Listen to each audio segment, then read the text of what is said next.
So today on buying a used car or truck, we're looking at a 1998 Chevy C3500 with a 6.5 liter turbo diesel. Two problems that we're going to be addressing is really hard to start cold, and it's running really rough intermittently. What we discovered is the lift pump, which carries fuel from the tank to the injection pump, was not working, so we're going to be putting a new lift pump in, and we're also going to be replacing some glow plugs. So we'll try and break this up for your attention span, because it's no fun watching videos that are longer than, say, 5 to 10 minutes on instruction. And look for a couple parts to this as we go through this. We'll also be going over lift setup on a Mason dump body. Sometimes a little bit trickier than just a regular truck or car. All right, we're gonna set this truck up on the lift, and we'll just take a look at pad placement. Heavier vehicle, first thing to think about is centering the mass on the beams of the lift. So if we were gonna balance this vehicle on a knife's edge, we'd have to find the center, and you know, we just imagine that the column is the knife's edge that we're balancing it on. Frame is always a good place to go, but I want to go as far forward as possible, so I'm going to catch this spring attachment point right here, and I'm going to gauge the height between the lift pad with my fingers, and I'm trying to set all my lift pads at the same height. So we'll just go around and we'll check all the other lift pads where they are, that they're the same height.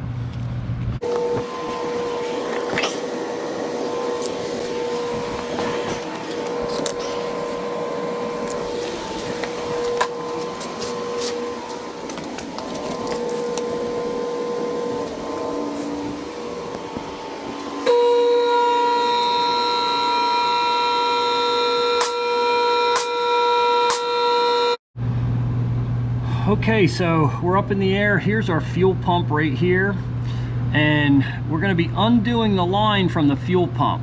Now, the line is extra rusty, and what I'm concerned about here is this fitting should spin on this line, but what happens is the fitting rusts to the line.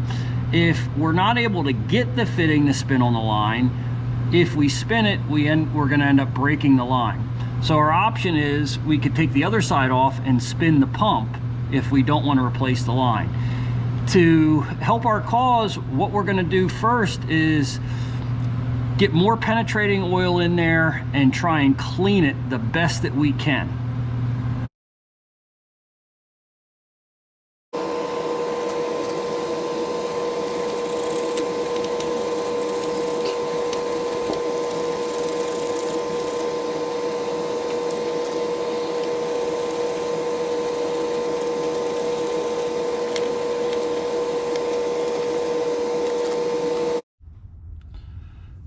So we've got penetrating oil on it, and I've got a flare nut wrench or a line nut wrench for the nut. Allows me to go over the line. And an open end wrench that I'm going to put on the pump, and I'm going to position the wrenches close together. So all I have to do is squeeze. I'm going to look and see if the line is staying still and the fitting is turning on the line, or if the fitting is stuck to the line and is twisting the line. So right now the fitting is rotating independently of the line, and I'm safe to spin it the rest of the way off.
All right, fuel pumps installed. We're not completely done fuel issues on this truck, but our lift pump is in. And I just want to go over some of the techniques that I use. Don't necessarily see these in a book or in the instructions, but first one, selecting the proper tools. We used a line wrench or a flare nut wrench. It gives you an extra 2 sides to grab the flare nut, and there's a slot in there that you can slide it over a line. Then when we were loosening the fitting, we kept our wrenches close together so that we were just squeezing the wrenches together as opposed to working like this. Other really important thing whenever you're disconnecting any type of line, brake lines, fuel lines, is taking a look at your fitting on the line and understanding that if my finger represents the line and this finger represents the nut, we need the nut to spin on the line. And what happens with older lines, the nut rusts to the line. So when you break the nut free, you're actually twisting the line. Now just imagine what would happen to my finger if I continued to twist my hand here and grip my finger. Well, I twist my finger off. Same thing happens to a metal line. If the metal fitting is seized to the line and it's not moving, you don't see the fitting turning loose on the line. If you continue to turn it, you're going to break the line. Well, I ran into that problem. The back line, the fitting freed up. I was able to spin it on the line, but the front line, the fitting remained seized to the line. I didn't bother wasting a lot of time trying to unseize it because I had one side freed up, and it was simple to, once I broke the nut free, to just spin the pump off the line. The same held true on the install. I installed the pump onto that front line that was seized and then started the back line. Something else that is really important when you're working with lines are that you thread them on correctly. You don't cross thread a line. Flared fittings will not seal if you cross thread the lines.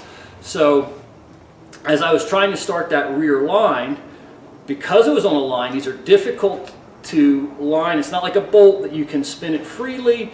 It's captured on the line, and it's hard to move that line and line it up correctly. So as I was putting that together, you may have seen me wiggle the pump and the line, trying to get those threads to turn on, and I got it to turn several times with my hand before I put a wrench on it. If you only get a quarter, 90 degrees of a turn, and then you put a wrench on it because you can't turn it any further, I'll almost guarantee that you're cross-threading that fitting, and you'll be taking it apart and replacing those threads because it will leak. It will not seal up. So just a couple things to think about when you're doing lines. And hey, check in for part 2 or 3 when we get glow plugs in this thing and we go through the rest of the fuel system.